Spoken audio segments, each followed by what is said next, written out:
Astronauts to the moon. Ignition sequence start. 3, 2, 1. Houston, we have a problem. Liftoff. We have a liftoff. We copy you on the ground. You got a bunch of guys about to turn blue. What you're seeing here is a mirage. What's going on, everyone? It's Jeranism, back with another video for you today. Okay, a sensitive subject: dinosaurs, extinct species, and evolution. Now listen carefully. The following is my opinion. If you watch the evidence I give and decide that you would rather believe what you were taught, that's fine with me. You won't catch me yelling at you or going to your channel telling you to drink bleach, because you can believe whatever you want. I do this so that people who may never have considered the evidence, if they are interested in the truth, then they should do their own research. Look into everything I say here, not with a bias. Go look at the evidence. Then remember that these same people, these intellectuals, are responsible for teaching our children about evolution, about dinosaurs, about space, and about the shape of the earth. And if this kind of nonsense is going on in paleontology, what do you think is going on in space, where you can't go? Anyway, let's begin. Let's start out first with 19 species you are happy are extinct. This comes from the channel Factsverse and his video, 19 Animals You're So Glad Are Extinct. So he will tell us the animal, and to prove he's not just making this up, I will then go to Wikipedia and we can chat about each animal there. All right, you ready? Let's start at number 1. Number 1. Pelagornis sandersi. This is what scientists believe to be the largest flying bird that ever existed. It has a wingspan of up to 24 feet. All right, I'm pretty excited about animal number 1, Nancy Pelosi. Oops, sorry, that's Pelagornis sandersi. My bad. Can't say I'm glad, though, that this animal is extinct. It just seems like a big bird. It's kind of rude. It says in Wikipedia that it spent much of its time over the ocean. It also says that scientists were surprised it could fly at all because of its weight and size. But I'll tell them to get over it because we got the fossil record. So let's see, what does the fossil record say? The only known fossil... Oh, means there's only one. Can I see it? Oh, good. There we go. Oh, just a few bones and a tree branch there on the right. It doesn't really seem to me that you would know much about it just from those few bones, but it says here that you found them in a former ocean, something that was an ocean 25 million years ago. Wait, you said he spends most of his time above the ocean, but you've only found one, and you found it in a former ocean? Okay, I'll give it to you. Let's continue on. And so it had short, stubby legs, and that mixed with its gigantic size, they say it only could fly by jumping off of cliffs. So what if he swooped down and landed on the ocean or an island with no cliff? Well, now we know how he went extinct. He couldn't get back to a cliff. Let's look at these articles and try to find more pictures of these bones and tree branches. All right, here's one, but nope, no pictures. Let's try this one. Nope, not here either. All right, I'm pretty much over Nancy Pelosi. Let's just call her a big bird. Next. Number 2. Euphobaria. This creature is very similar to the modern centipede that we see today. The only difference is that this creature is over 3 feet long. Did I miss something? The only difference is it's 3 feet long? Well, that's just a big centipede. I'm pretty sure there's 3-foot centipedes now. All right, well, let me see the fossil. That'll give me more info on it. Thank you very much. And what do you know? You've got to pay to see the fossil. You got to pay to see that science report, you know. The science your money paid for. Now you have to pay to see the report. Makes all the sense in the world. Yeah, let's move on. I'm not into this big millipede. Just seems like maybe it grew larger, as many things did, than they do today, because there are more things to step on them or drive over them in tractors, so we can print another biology book, and they wouldn't have been driven over back then. Oh, and that reminds me, you know how they always tell us that 99% of the species are extinct? I'm sure you've seen it, it's everywhere. So I went looking for exactly what is that number of current species. So I found this article on this website, some science site, that said 8.7 million, 8,700,000 species. And so I said, okay, seems pretty definitive. It says this is a new estimated total of species on Earth, the most precise calculation ever offered, with 6.5 million species found on land, 2.2 million, about 25% of the total, dwelling in ocean depths. And the figure was based on an innovative, validated analytical technique that dramatically narrows the range of previous estimates. Until now, the number of species on Earth was said to fall somewhere between 3 million and 100 million. Then I glanced to the right, and if you look at the bottom right-hand corner, you'll see an article that says, Not So Crowded House? New Findings on Global Species Richness. It says planet Earth may contain millions fewer species than previously thought, and estimates are converging. According to research, a new paper reveals findings that narrow the global species estimate.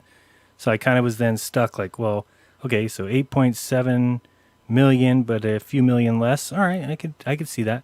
Then look above that. It says Earth may be home to 1 trillion species. Earth could contain nearly 1 trillion species with only 1/1000th of 1% now identified, according to a study from biologists.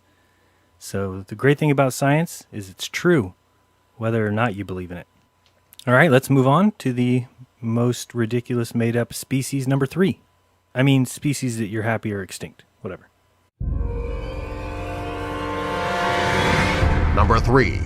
Gigantopithecus. This creature lived around 9 million years ago around Asia. The way the animal's teeth and jaws are constructed, they were able to chew very tough and fibrous foods by crushing, cutting, or grinding it down. All right, I guess this one seems pretty cool. Gigantopithecus, 9 million years ago to as close as 100,000 years ago. That's a nice run. Let's see what else here. To chew, it says it cut, crushed, or grinded its food. Well, isn't that what chew means? It says they stood at 10 feet tall. Wow, huge. But some argue it was only 6.5 feet tall. Wait. Well, don't the bones tell you the height? So they first found some ground up teeth in a Chinese medicine shop. Well, that doesn't seem like a good find. It says since then, very few have been found, aside from some molars in a Chinese medicine shop. All right, that's good evidence. In 1955, 47 teeth were found. Ooh. And in 1958, 3 mandibles and 1,300 teeth were found. I guess they found all of this in a cave, but then they realized that the cave where they found the teeth and the mandibles wasn't a cave when said Gigantolithecus was alive, so then they said a porcupine must have brought all the teeth into the cave. Oh, nice one. I was going to start thinking that someone might have planted them in the cave, but glad you determined it was that pesky tooth-stealing porcupine. Well, it says also that the appearance is not known because of these sparse samples. Yeah, hard to know what something looks like when all you have is teeth. But then again, you'll see down here we've got pictures of what they look like on the left. So, you know. Okay, I'm over Gigantobullshiticus. I mean, no way those teeth were placed in that cave as another missing link, right? Nope. It's like, who put these teeth in here? Anyone know? It was the, Pork. You pine. Huh?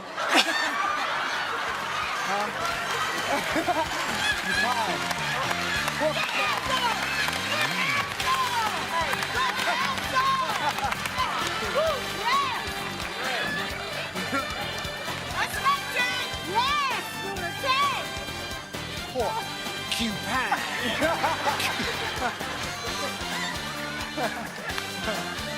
You pine.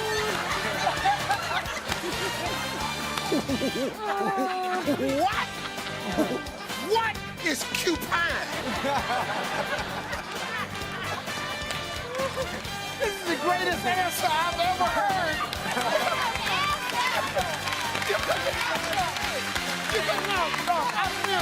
I feel you. I think it's number 1. Oh, my mama. Pow. No, good answer, good answer. The porcupine, he gathered up all the teeth in his handbag and brought them into the cave. Yeah, let's move on. Again, believe what you want. I choose not to believe.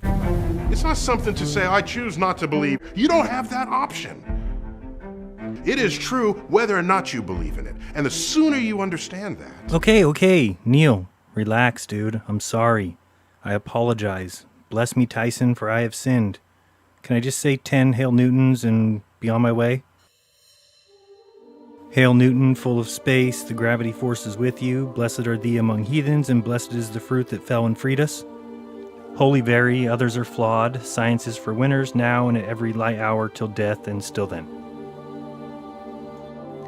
Okay, I've been absolved by Father Tyson, and for those keeping score at home, currently my favorite animals are Nancy Pelosi and a close second, the porcupine stealing the teeth and placing them in caves.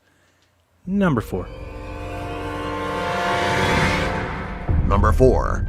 Andrewsarchus. Scientists believe that these animals existed between 36 and 45 million years ago. They were a giant carnivorous mammal.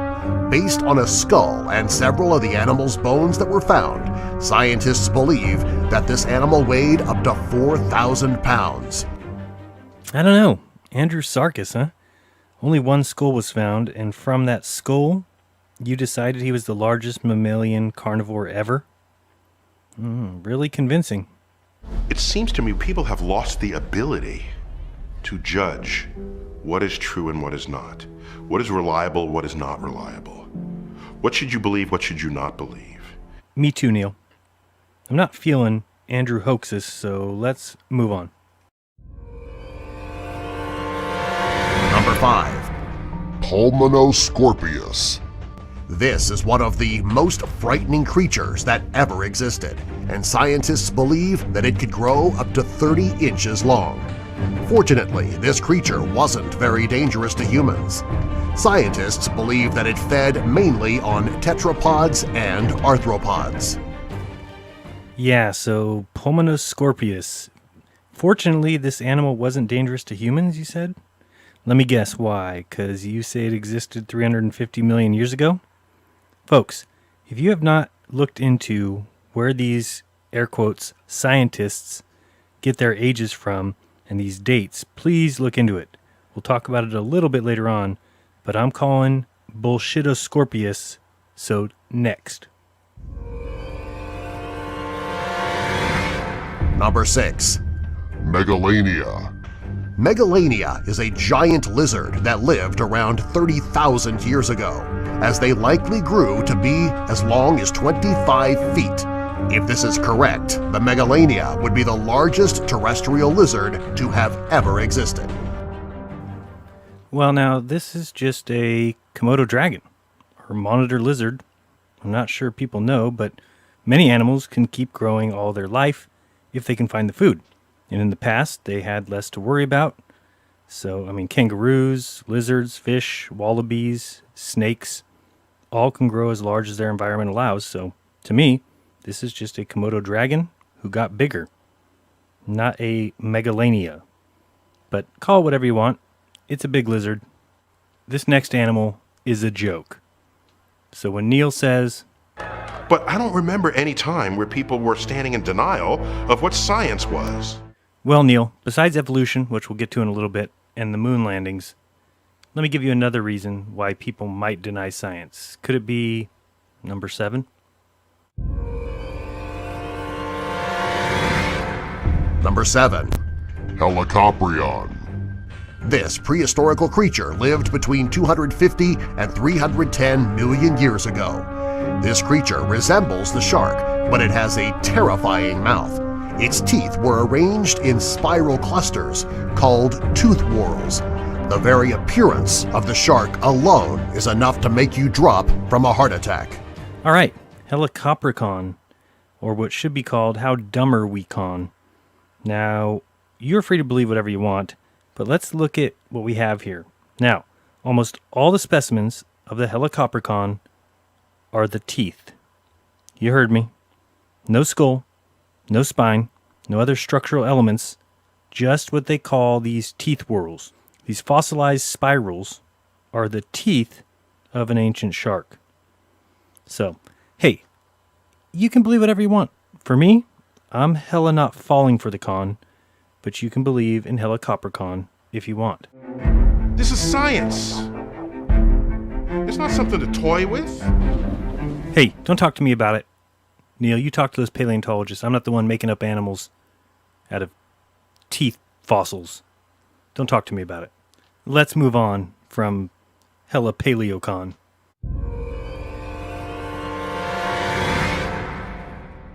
Number 8. Entelodon. This prehistoric creature was very strange looking. It was a pig-like mammal and had a very major appetite for meat. All right, Entelodon. Well, not a lot on the wiki about this animal, probably because it's just a big boar or a big warthog.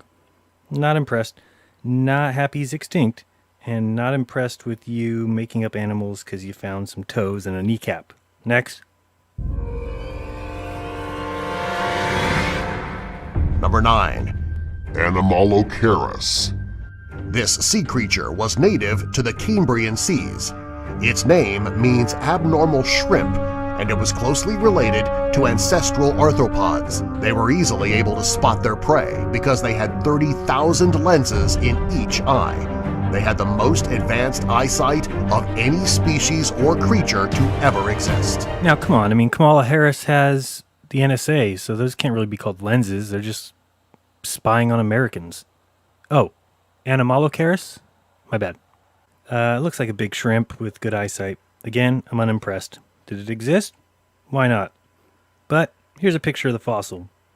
You tell me. What do you think? Next. Number 10. Meganeura. It is believed that this creature lived during the Carboniferous period. It had a wingspan of up to 26 inches. It is considered one of the largest species of flying insects to ever live on Earth. All right, Meganeura, or big dragonfly is what it should be called. Another thing that's not well known is many animals got bigger than would happen today because of the oxygen level in the atmosphere. In the past, there was much more oxygen, so animals got bigger. Now they're smaller. It's called adaptation, something I think people who believe in evolution need to learn about because it helps many species survive here, but never will a species turn into another species. Never will a bacteria become a human being. Doesn't happen, ever. Next. Number 11. Atercopus. This was a relatively frightening-looking creature. It resembled a spider and had a tail that resembled scorpions. They believe now that while this creature didn't spin webs, it may have used silk to wrap its eggs until they hatched. All right, I guess we're on to Are We This Hopeless? I mean, Atercopus. This is just a spider, and there's lots of them. Lots of different kinds. Maybe this one's extinct, maybe it's not. But I'm guessing you wouldn't be able to tell from your little fossilized remains that it didn't spin webs, but it used silk to wrap its eggs. You think you might be just kind of speculating a little? A little too much? Let's just say we found a spider. All right, let's see what we got down here at the bottom. Looks like a science... Oh, look, a science paper. Come on, have pictures. Please have pictures. Please have pictures. Okay, here we go. All right. Oh, yeah, now I see. Yep, they are right. Oh, let me look at this closer. I think that they might be onto something, though. Yeah, it looks like to me that it only wrapped its eggs. Okay, I got it now. Let's get an even closer. I want to make sure that I'm seeing it right. Yep. Okay, that's the spore. All right, now I see. Oh, clearly. Yep, it was nocturnal. I see that. It actually had a poor digestive system, I'm noticing. And it had padded feet and hated Thursdays. Interesting. Let's check out this one. Yep, clearly had two brothers and a sister. Looks like it liked to eat, looks like green foliage, I'm guessing. And that's what this spore's telling me here. There's some of the silk web. Definitely not used to make webs, though. You can tell by the way it's angled. And these spots mean it had leprosy. Probably was in its late 20s, early 30s. And died near a brook in a shaded area of the Yucatan under an oak tree that had a parrot in it. So, pretty impressive what we can see from fossils. Next. Number 12. Deinosuchus. This is a terrifying creature that was related to the modern crocodile and alligator. They are believed to have lived between 73 and 80 million years ago. While the creature looked just like today's species, they were much larger. Alrighty then, pretty sure that's just a big crocodile. Of course, paleo-pretenders claim that this animal lived 82 to 73 million years ago, which in reality years is actually from 14 to 11,000 years ago. So you've heard of dog years and cat years. Well, these are just called reality years. And to get those, you just drop the word billion or million off for any year that they give you, and then bring that number down and back to reality. And then you get reality years. So, large crocodile. That's what we got here. Next.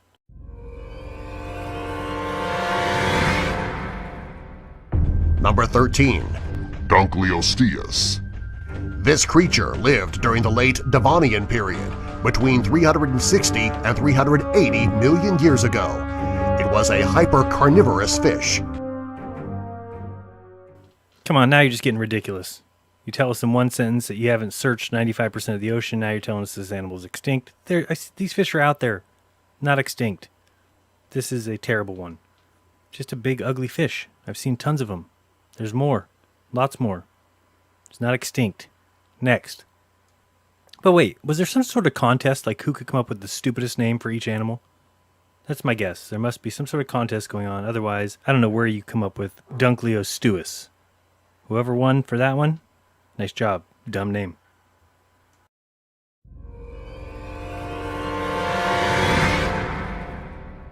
Number 14. Spinosaurus. This creature was bigger than the T-Rex, the most well-known and feared dinosaur. So, an interesting point when it comes to discussing dinosaurs. Number one, there was no complete skeleton ever found of any dinosaur. Ever. And these guys are also famous for hoaxes. So, just saying. Next.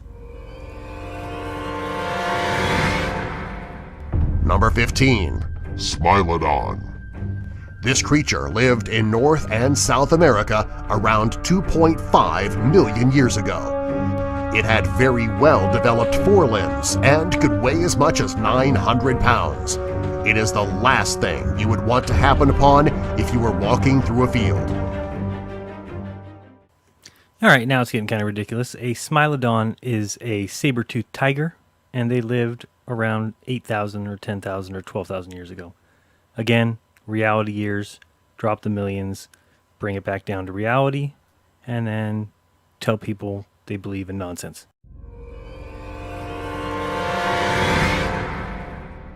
Number 16. Quetzalcoatlus. This creature was one of the largest creatures ever to fly, with a wingspan of up to 40 feet. Here's just another case of this bird still alive. Probably lives in caves in South America. You can think it's extinct, and maybe it is because humans didn't like seeing it around and shot it with guns. Or maybe it's still around. The funniest thing about this one, though, is I got to bring up the original picture. Did you see it? Is that a brontosaurus in its mouth? Do you think they went a little bit overboard? Jeez.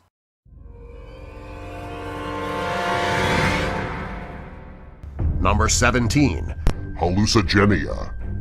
Scientists decided on the name hallucigenia because the creatures are so strange and they look like something from a dream, almost like a hallucination. It was a worm-like creature which was around 2 inches long. Its head did not have any sensory organs like nose or eyes. It has testicles on each side of its body and 3 sets of tentacles behind the testicles. What would I call this animal? I mean, it's got no sensory organs on its head. It has testicles on each side of its body and tentacles behind the testicles? Yeah, I would have named it How Losers Lie to You. I think that's a better name. They look like something from a dream or something that someone made up while they were hallucinating. Yeah, let's go with How Losers Lie to You. Next. Number 18. Short-faced bear. This bear could be found in North America during the Pleistocene period around 11,000 years ago. This is just a bear. It probably lived 11,000 years ago. Oh, is that what you said? Oh, then I agree. It's just a big bear. All right, we're down to one more. Let's see who it is. Number 19.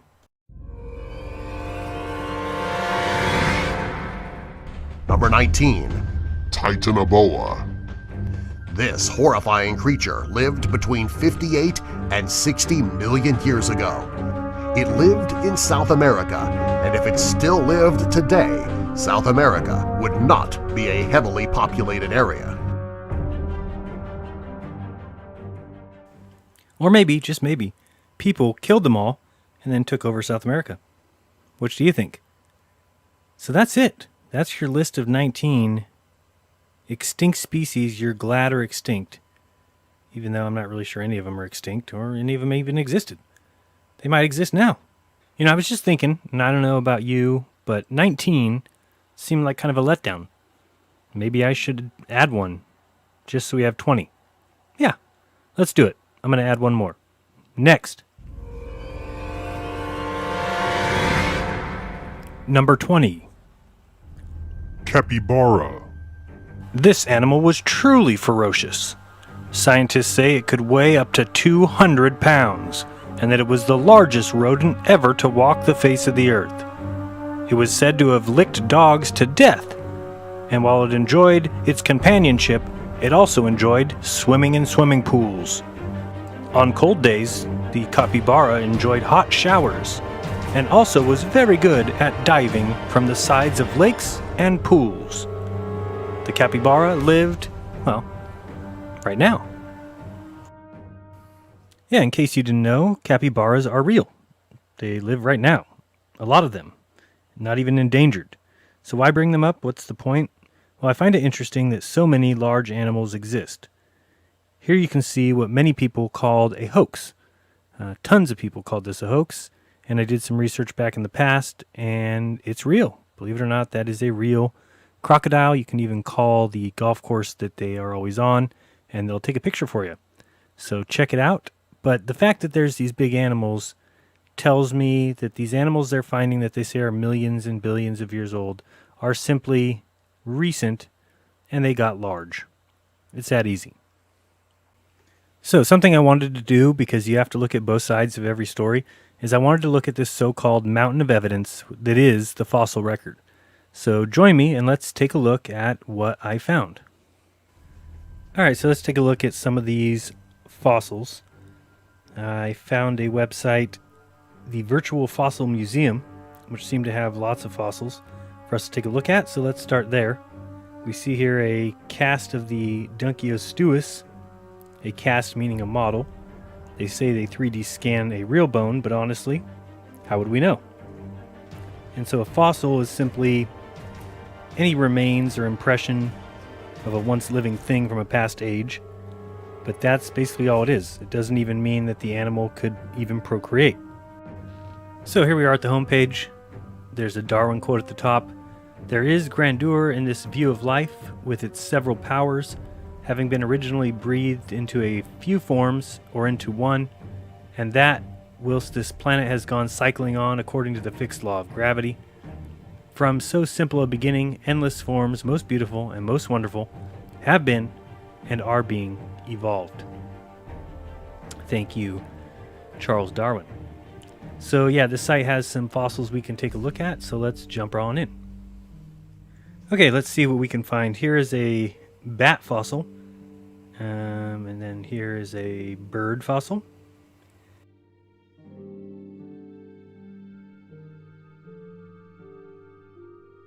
Now we get a dino skull, or what looks like a piece of rock.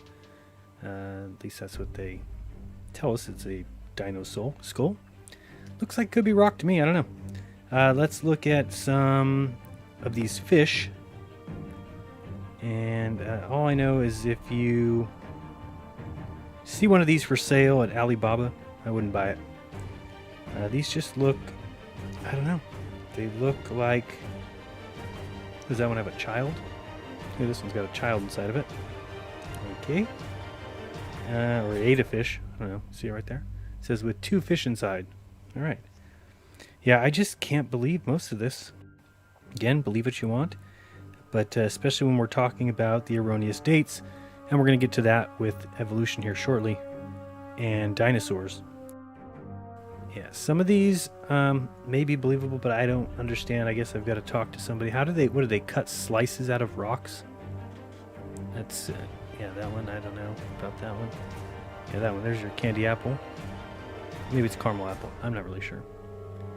But some of them just look ridiculous. Look at this one. Holy smokes. Oh, yeah, or that one.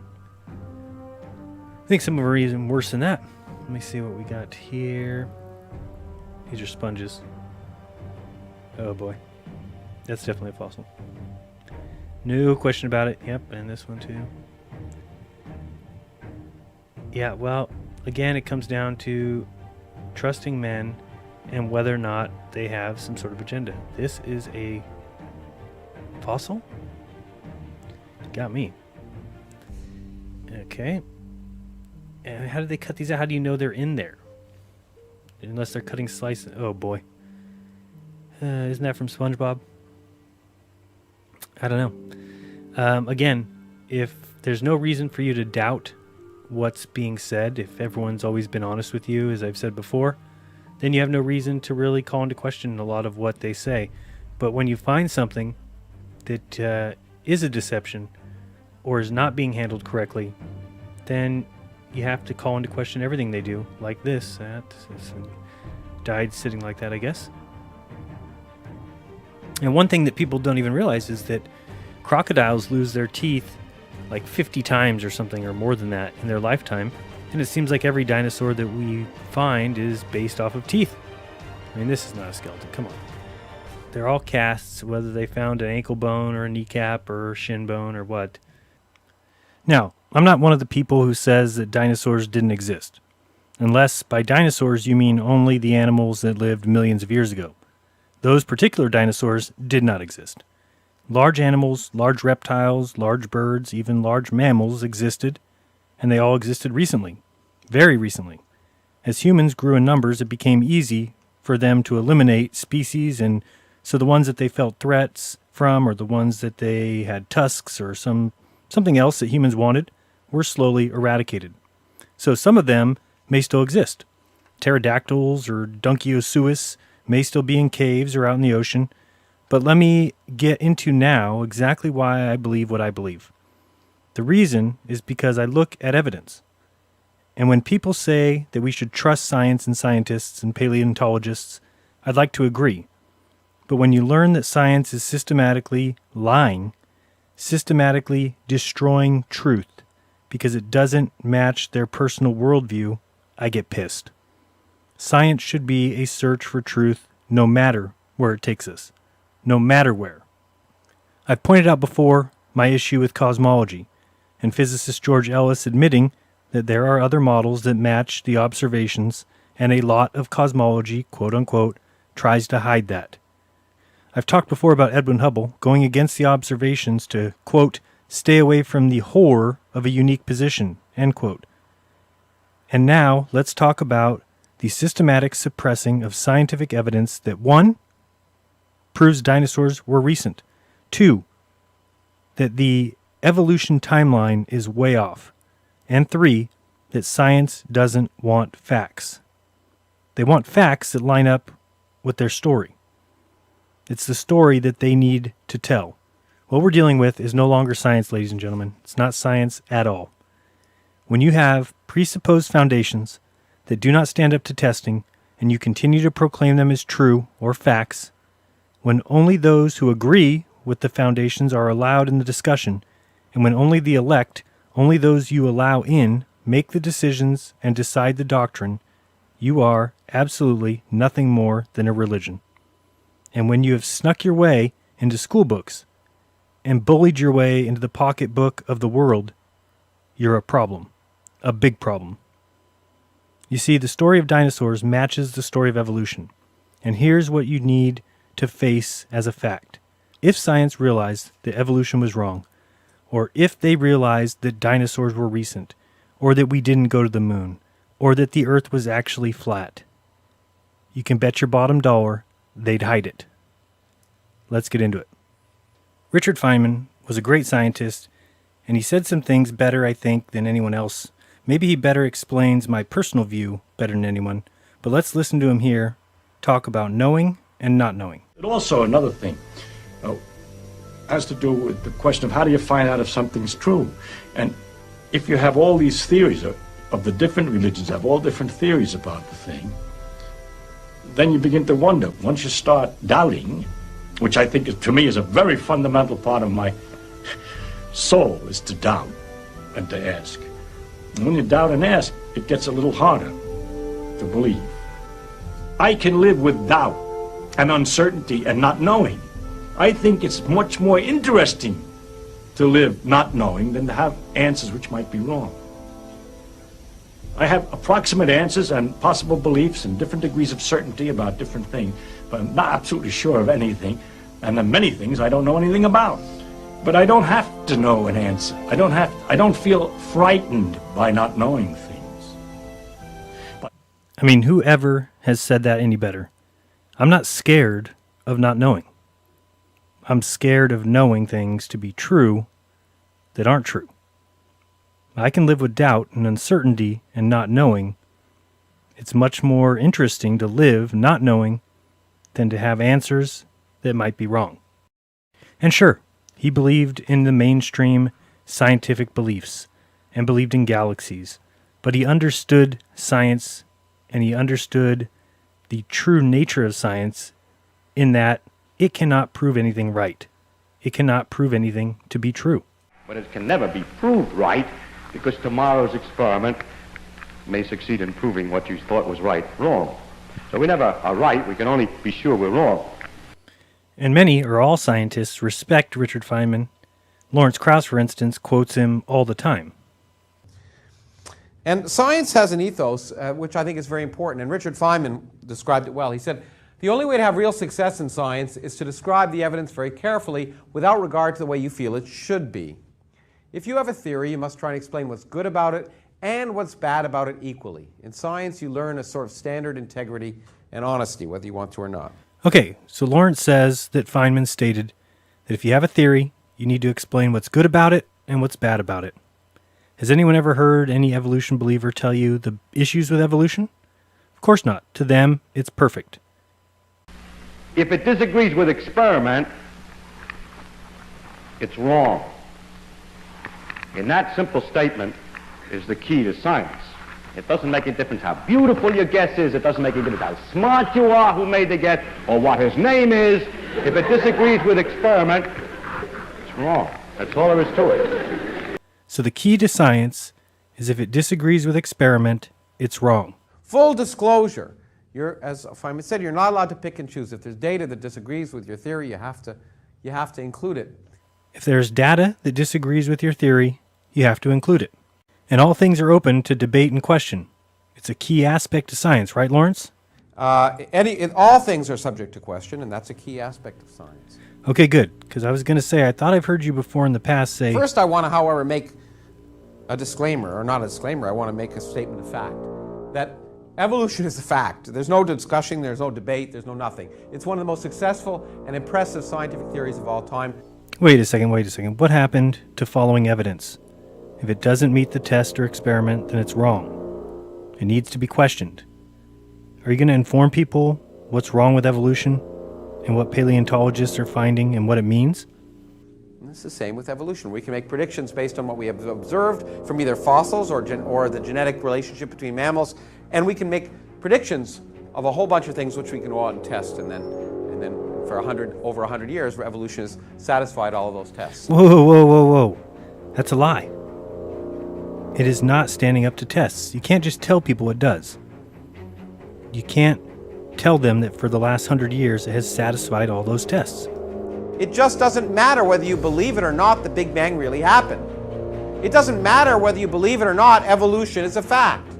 It's independent, and you should realize that fact, and therefore, first of all, not try and use it one way or another, but also not feel particularly threatened by it. Namely, if you cannot believe in God if evolution happened, then you better give up your belief in God. Give up your belief in God. Give up your belief in God.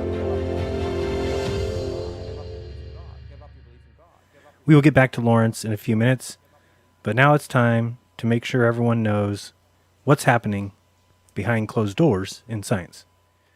Okay, so here's what I highly recommend you research if you care about the truth. If you're a NASA fanboy, or if you think science is run by superhumans who don't care about being proven wrong, who want someone to come along and prove that their previous 30 years of research and work was based on incorrect foundations, if you believe in this angelic vision of scientists who never lie, who never fudge results, who have no bias towards any worldview, then it doesn't really matter what I say anyway, because you've already dismissed it. You won't do the research because somebody already did. That's why we have peer review, right? So that you can sit at home and pretend to be smart. This is for those who understand that scientists are human, like everyone else. That scientists have pride, and that they have families to feed. And the heavy majority of them have a worldview that hates religion and hates the talk of the spiritual. And that's fine. But when your worldview affects the science, well, then we have issues, and people deserve to know if their money that is going to science and education and research is also being used to lie to them directly and to misinform children and paint a worldview that's simply false. A few years back, a few scientists started finding soft tissue in dinosaur bones. In summary, more started to find the same, then they started firing people and not letting the truth out. Why? Well, because that truth is that dinosaurs lived probably between 100,000 and 10,000 years ago. That is the truth that science cannot let out. And this should be a sign to you, if you realize this is the case, that there's a serious problem in science. Because once they have told people something is true or a fact, be it the moon landings, be it the age of dinosaurs or evolution, they will protect it no matter what. You may not even realize it's going on, but dinosaurs are relatively recent. Given the carbon-14 half-life of 5,730 years, all organic material, and the ones said to be over 250,000 years old for sure, should contain no detectable carbon-14. But almost without exception, organic samples from all of the current era, which goes back 532 million years, shows carbon-14. So that means all of it is less than 250,000 years old, and realistically it's more likely less than 50,000 years old. They continue to find these things, and as you can imagine, science has no choice but to lie, to terminate people, to threaten people, and to basically hide the truth. And this is why I pay no attention to those in the comments who call me an idiot and a moron, and you shouldn't pay them any attention either, because I know the truth. I am an idiot, and I am a moron. But what I also know is that science is afraid of facts. Now I know a bunch of you might be saying, how bizarre! How bizarre! How bizarre! Well, it's even more than bizarre, but I've got a few clips here for you, and if you just follow this line of research and look it up for yourself, you will see the problem, which is clearly people are being fired for finding soft tissue in dinosaur bones. They're being told to find new evidence that disproves it. They're being told that it's impossible because science has a dogma that says dinosaurs are 50 or 67 million years old, period. There is no amount of evidence that you can bring that will change that, because you would change all of science. They won't allow that. Regardless of what the truth is, they cannot let that out. It's the same thing as gravity. Now we have dark energy and dark matter because they can never get rid of gravity, because that is their foundation. Everything's built on. They are a religion. You can't take down a religion's foundations, or else the religion goes away. That being said, let's start out with Mark Armitage. He was recently fired from Cal State Northridge for submitting a paper in which he found a triceratops horn with soft tissue inside.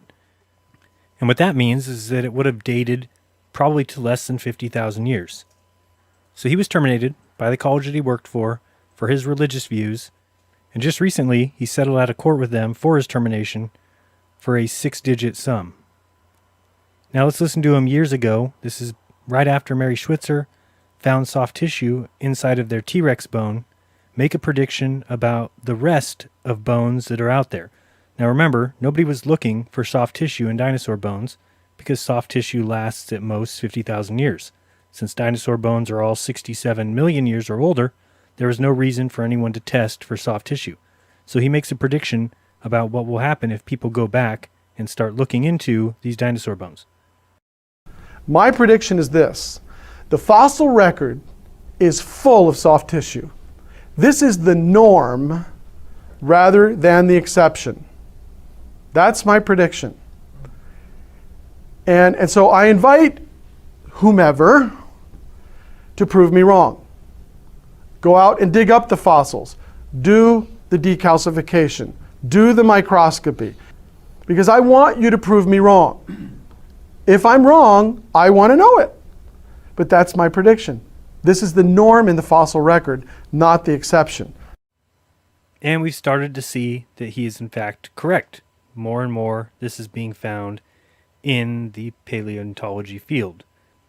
We're now going to watch a short interview with Mary Schweitzer after she had found her soft tissue in a T-Rex bone. And one of the exciting things about this discovery, correct me if I'm wrong, is the fact that this stuff was fossilized as it was. Of 70 million years old, you don't expect to find soft tissue, do you? Not at all. No. It was utterly shocking. So you have to sort of rewrite the book as far as fossilization goes, I assume. Well, that's the exciting part for me. I've always been very intrigued by how things change in going from a living being to part of the rock record. And like I said, a lot of our science doesn't allow for this. All of the chemistry and all of the molecular breakdown experiments that we've done don't allow for this. So if this material turns out to be actual remnants of the dinosaur, then yes, I think we will have to do some certainly rethinking of some of the basics of the model of fossilization.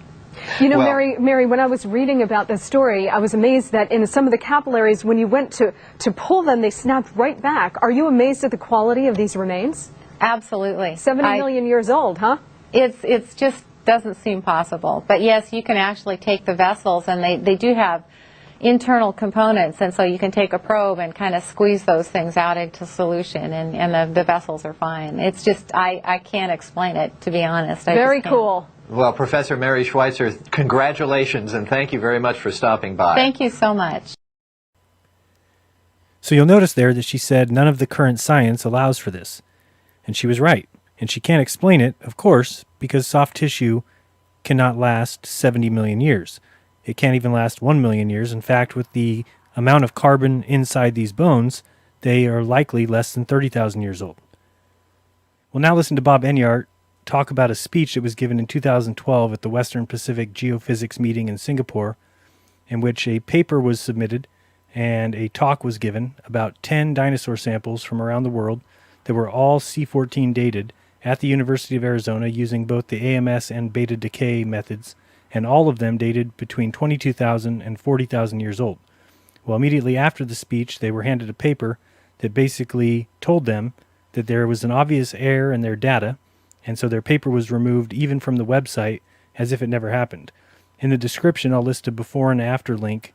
One link will take you to the paper before, showing that they were on the list to give the speech and everything. And then the other link will show you the current website, and when you go there, you'll see that they've been completely removed as if there wasn't a speech and no paper. This was presented at a Singapore American Geophysical conference, and it was presented by an international team of scientists who took 10 different dinosaurs from multiple continents, had them carbon-14 data at the world's leading labs, and they showed the results. And after the fact, the American Geophysical Union censored their paper, removed all reference from their paper, and all they said was, we are getting measurable carbon-14 from dinosaur bones all over the world. The main two authors of the tests were Jean de Pontichara and Marie-Claire van Oosterwich, who both have PhDs, one in physics and one in physical chemistry, and they're being censored for doing science. Anybody who can't see that there's an obvious problem there needs to open their eyes a little bit wider. Now we'll listen to Lawrence Krauss speak with Bob Enyart over the phone. And remember, Lawrence Krauss is the one that told us that there are no unshakable truths in science and that it's okay to question anything. Let's see how much he stands behind that statement. And moreover, we have genetic and fossil evidence going back And everything we have agrees blood with 4.5 vessels. billion years old. We have blood vessels. 4 billion years old. We have many fossils that are almost 1 billion years old, and we have a tremendous amount of evidence of exactly how life evolved on Earth. And why must people reject all the knowledge we have because they insist that there's because of dinosaur blood vessels. Why don't you open your mind to the evidence of reality and say, look, if there is a God, the God, as Galileo once said, if there is a God, he gave us a brain. There's carbon-14 in the mosasaur fossil that has soft tissue. Harvard has sequenced proteins from a hadrosaur.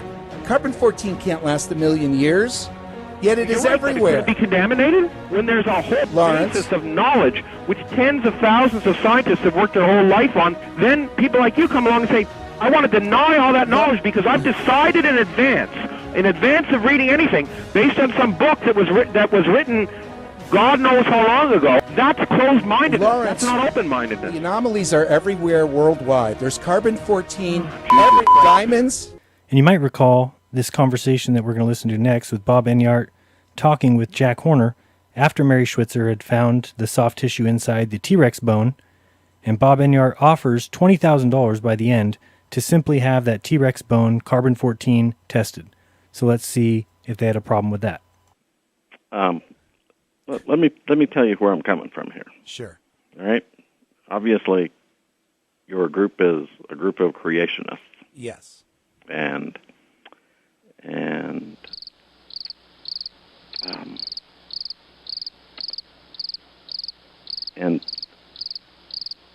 the spin they can get off of it, right, doing it, is not going to help us. Yeah. So even though it's just a scientific test, they're not asking for voodoo or anything. It's not actually a scientific test. That's what I'm trying to tell you. Carbon-14 dating something with soft tissue in it. Jack, if I could raise $20,000, would it be worth? Not going to help us. Not going to help us. Not going to help us. Of course, that test was never done. And now we'll listen to a little bit more of Lawrence Krauss as he clearly shows that he is triggered by scientific evidence that goes against his preconceived worldview. All right. With every single bit of data, we have evidence. The Neanderthal evidence of civilization Lawrence, that are older than 10,000 years Lawrence, old. the Neanderthal DNA has been sequenced. Yeah, I know. It's closer to you than a chimp is to a chimp within the same species of chimps. So the creationists who've been saying for decades that Neanderthals were people have been confirmed. DNA doesn't lie. What do you mean people? People. And so many atheists and evolutionists now saying that perhaps... I don't know what you mean by atheists and evolutionists. Well, there's some people who are atheists, some people are some people are not. What do you mean not. by evolutionists? People who believe molecules to man evolution. Neo-Darwinism. What do you mean? Well, as I said, can I tell you what they're saying before the people who accept the evidence of empirical science? The same people who believe the Earth is round. Those people. Well, the president of the Flat Earth Society is a Darwinist. Well, they operate fine, today. I'm just saying he's an idiot for being a president of Flat Earth Society. I agree with you. See, we agree on something. Yeah, no, exactly. Lawrence, and all I'm saying is there are no scientists who aren't evolutionists. Could I make my point? So you believe in gravity. Could I make my point so you can tell me I'm wrong? They're on the same level of footing. The question becomes, how many times does somebody have to lie to you before you call into question what they're saying? This is Lawrence Krauss again telling another lie. He just stated that there are no scientists who aren't evolutionists, even though he knows full well that there's a current list of 1,001, last time I checked, people who have signed the Scientific Dissent from Darwinism page. In fact, anyone who signs it must hold a PhD in a scientific field such as biology, chemistry, math, engineering, computer science, or one of the other natural sciences, or they have to hold an MD and serve as a professor of medicine. So to say that there are no scientists who aren't evolutionists is a flat-out lie. Let's look at one right now. Let's listen to Dr. James Tour, PhD. He holds over 120 patents. He was Scientist of the Year, 2013. He's a top 10 chemist in the world over the last decade, named by Thomson Reuters, plus tons of other accolades. I'll bring up his Wikipedia here at the end. Let's hear what his opinion of evolution is. Because I make molecules for a living.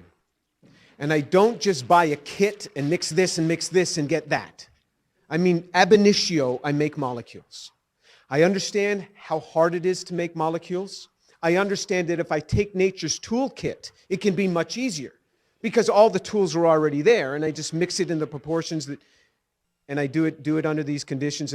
But ab initio is very, very hard. I don't understand evolution. Let me tell you what goes on in the back rooms of science. With National Academy members, with Nobel Prize winners, I have sat with them, and when I get them alone, not in public, because it's a scary thing if you say what I just said. And I say, do you understand all of this, where all of this came from and how this happens? Every time that I have sat with people who are synthetic chemists who understand this, they go, nope. These people are just so far off on how they believe this stuff came together. I have sat with National Academy members and Nobel Prize winners. Sometimes I will say, do you understand this? And if they're afraid to say yes, they say nothing. They just stare at me because they can't sincerely do it. I was once brought in by the dean of the department once, and many years ago, and he was a chemist, and he was kind of concerned about some things. I said, let me ask you something. You're a chemist. Do you understand this? How do you get DNA without a cell membrane? And how do you get a cell membrane without a DNA? And how does all this come together from this? He said, Jim, we have no idea. We have no idea. I said, isn't it interesting that you, the dean of science, and I, the chemistry professor, can talk about this quietly in your office? But we can't go out there and talk about this. But about 7 or 8 years ago, I posted on my website that I don't understand. And I said, I will buy lunch for anyone that will sit with me and explain to me evolution, and I won't argue with you until I don't understand something. I will ask you to clarify. But you can't wave by and say, this enzyme does that. You got to get down in the details of where molecules are built for me. So I sincerely want to know. I would like to believe it, but I just can't. Now, I understand microevolution. I really do. We do this all the time in the lab. I understand this. But when you have speciation changes, when you have organs changing, when you have to have concerted lines of evolution all happening in the same place in time, not just one line, concerted lines, all in the same place, all in the same environment, this is very hard to fathom. In the description, I'll have links to James Tour's Wikipedia, as well as the Descent from Darwinism page, and also a link to the PDF of the 1001 signatories. Next, let's hear another quote by the same Dr. James Tour, read by Trey Smith. My recent advice to my graduate students has been both direct and revealing. If you disagree with Darwinian theory, keep it to yourselves if you value your careers. Unless, of course, you're one of those champions for proclamation. I know that fire exists in some. So be ready for lead-ridden limbs. They're going to shoot at you the moment you come out and you start letting forth even a pinch of truth. He goes on. But if the scientific community has taken these shots at senior faculty, it will not be comfortable for the young nonconformists. Next, let's listen to Professor Roberto Fundi. He's a specialist in paleontology. He teaches at the Department of Earth Sciences at the University of Siena in Italy. You may be surprised to know that the fundamental assumptions upon which evolutionary thinking is based are not at all confirmed by paleontology. All the biological groups, from bacteria and blue-green algae to man, appear abruptly in the fossil record without any links connecting them with each other. Why is it then that so many people believe the fossils prove evolution? Evolution is presented to grown-ups and taught to the very young as a fact that has been verified and demonstrated for so long that it is a waste of time and even ridiculous to question it. So, what is the truth of the matter? Well, there is a history book of the past, and that is the rocks and the fossilized remains in them. So, it is up to the paleontologist to read that book and give the answer. And what do you read in that book, Professor?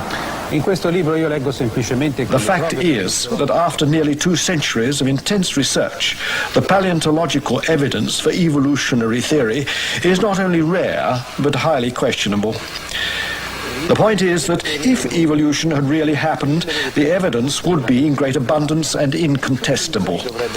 Now, the only excuse that the scientific community has given as a reason that all these soft tissues have been found is that there is a heavy amount of iron present. That's what preserved the soft tissue. A heavy amount of iron preserved blood vessels and proteins for 67 million years.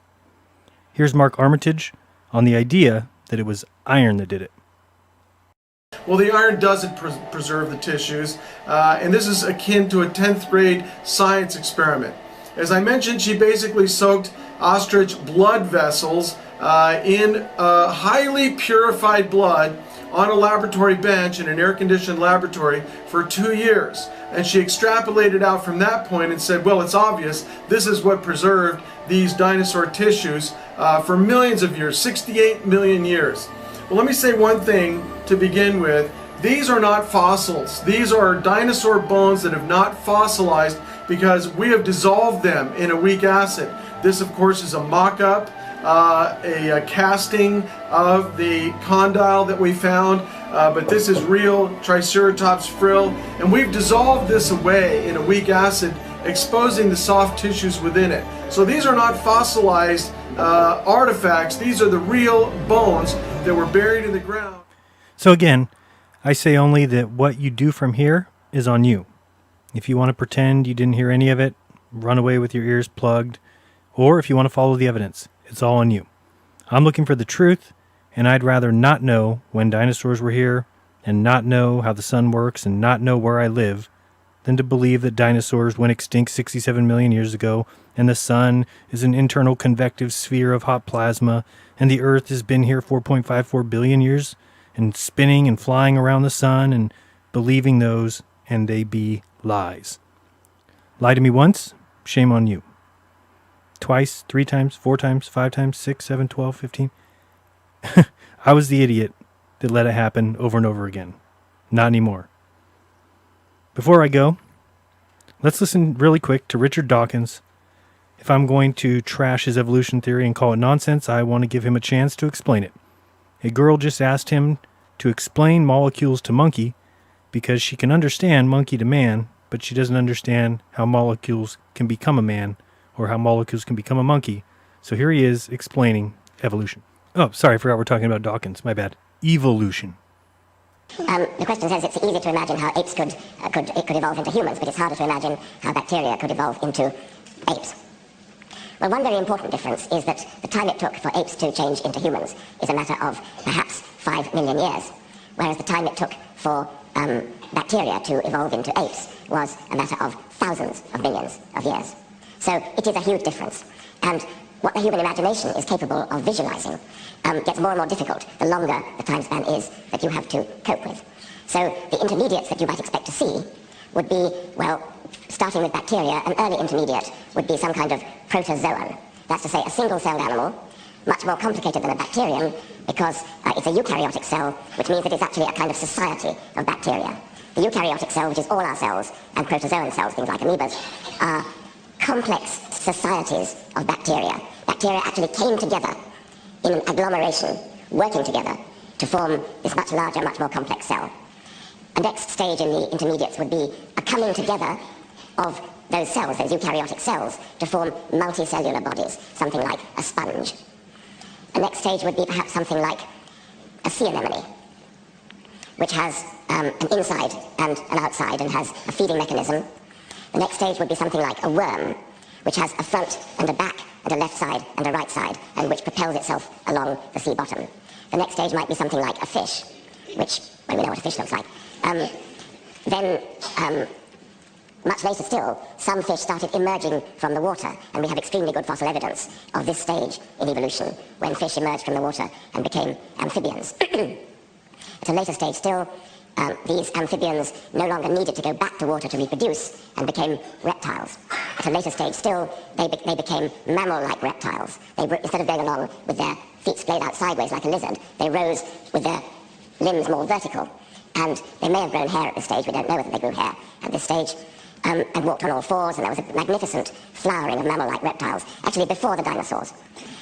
During the period of the dinosaurs, the mammals went rather into eclipse. When the dinosaurs went extinct 65 million years ago, the mammals started to flourish and flower and produce the magnificent range of mammals that we see today, among whom were some rather shrew-like ones who went into the trees and became adept at swinging through the trees. Some of them became adept at swinging from their arms rather than their legs.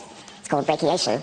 And they lost their tails, they became the apes, and that's where you wanted me to stop. Well, that was terrible. Yeah, there's nothing else I can say about that. Terrible. Let's give one more person a chance to explain evolution. He's going to do it through the process of showing us emojis. Plus, I've added some of my own. Here he is, Bill Nye, the sex junk guy. Hi, Bill Nye here, explaining evolution with emoji. Take a look at this one. It's a molecule. Now, molecules just happen. Look at any asteroid. It's loaded with amino acids, a carbon, an oxygen, oxygen. Well, somehow, probably with energy from the sun, these molecules hooked together and accidentally found ways to reproduce themselves, the same way crystals reproduce if you leave them alone for a while.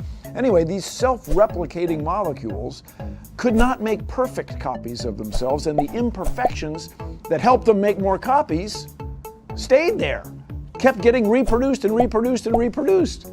And pretty soon you had complicated things like bacteria. And then you got multiple bacteria becoming multiple multicellular organisms like poison ivy plants and barnacles and sea jellies and even my old boss. And the key to this is time. People used to think the Earth was a few thousand years old. Then they realized it was at least a few hundreds of millions of years old. Well, now, using radioactivity, we can tell you that the Earth is 4.54 billion years old. A lot can happen in 4.5 billion years. Get a mirror, take a look at yourself. We are all a result of evolution. Ugh, gag me. All right, last clip, but important. Richard Dawkins lying. Oh, imagine that. You talk about, for example, the fact that lizards, even in our lifetime, were moved to an island, right? Yeah. Where they never were before. And we saw it in just a matter of decades. That's right. I mean, most of evolution happened before we were born and took much too long for us to see. But there are just a few examples, and these lizards is one. They were moved from one island in the Mediterranean to another. And within a couple of decades, they had evolved a completely new diet, and that had changed their jaws, even changed their stomachs, and they now got stomach valves. In just a couple of decades, just think what could be achieved in 1 million years, 100 million years. So those are examples of evolution? New diets, new stomachs? Someone asked the man, when will they become bears? All right, well, here's my final rant. Evolution is a two-part mix. One part real, another part imaginary. Variation and adaptation are the real part. Animals surely adapt, we adapt, plants adapt, but what is never talked about is that there exists a limit to the adaptation. This was an intelligently included, intelligently designed limit. When we try and selective breed, we reach a limit. When scientists produced fruit flies with no eyes, after a few more generations, the eyes returned. When we tried it with plants, when we tried to get more milk from cows, the new line dies out or becomes sterile. Evolutionists want you to think that over time, new creatures emerge. Well, you should figure this out, but new creatures will never emerge. Ever. Richard Dawkins just sat there and said that within a few decades, lizards are changing their diet. That's evolution? I mean, come on, we all agree adaptation and microevolution take place constantly. If you can look at yourself, your brain, your digestive system, your eyes, your nose, any part of the complex makeup that you are, and think along with the laws of physics, the universe, the sun, the stars, the moon. If you think it's all here because of some stardust explosion from nothing, it all gathered together, and out of that came some sludge, then some bacteria, then insects, then beavers, then a monkey, and now you? If you really think that's what happened, then for you, maybe it did. You and I are a different species. I am a curious, conscious, free-thinking, inquisitive person, here by some sort of intelligent force or intelligent mind far beyond my ability to comprehend it. Maybe you are another species, possibly hallucigenia?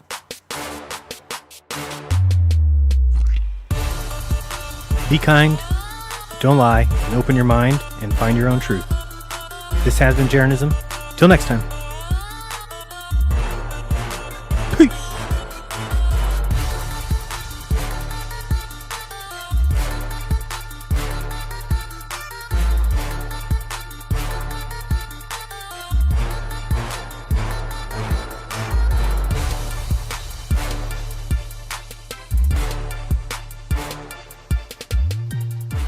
Hey everyone, thanks for watching. Please share it if you enjoyed this video, and I only can do it with your help and support. Thanks so much to all my patrons. If you'd like to join us over there, check out patreon.com/jeranism. And if you want to donate through PayPal, you can go to paypal.me/Jeran. Appreciate your time. Miss and I thank you all so much. Peace.